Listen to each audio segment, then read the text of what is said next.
Deserve nga ba ni Junmar Fajardo na makuha ang ika-10 PBA MVP? Kahit marami ang nagsasabing hirap siyang mag-dominate sa international stage. Nangunguna nga si Junmar Fajardo sa MVP race sa target niyang maitala ang makasaysayang ika-10 PBA MVP. Isang record na lalo pang magpapatibay sa kanyang pagiging isa sa pinakamadakilang manlalaro sa kasaysayan ng liga. Malaki ang tsansa ni Junmar Fajardo na makuha ang kanyang makasaysayang ika-10 PBA Most Valuable Player Award para sa nagpapatuloy na PBA 50th season.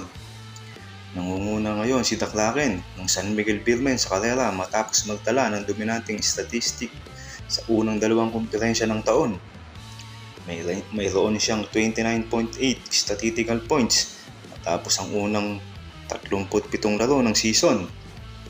Nag-a-average si Fajardo ng 17.0 points at nangunguna sa buong liga sa rebounds na may 16.1 boards, kasama pa ang 3.3 assists kada laro. Matapos ang dalawang conference, kasalukuyang nangunguna si Junmar Fajardo sa lahat ng manlalaro pagdating sa statistical points para sa karera sa PBA season MVP.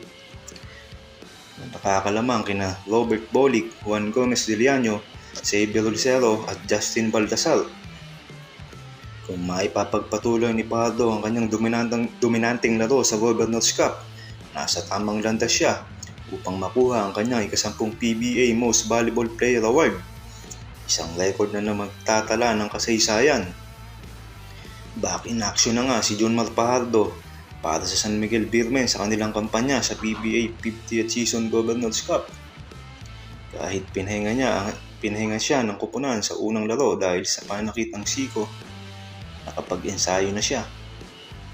Inaasahan nga magbabalik sa aksyon ni Sabado kontra Terrapil Majip matapos hindi makalaro sa debut game ng San Miguel Beermen sa Governor's Cup dahil sa hyperextended elbow na natamo niya habang naglalaro para sa Gilas Pilipinas sa FIBA Asian Qualifiers.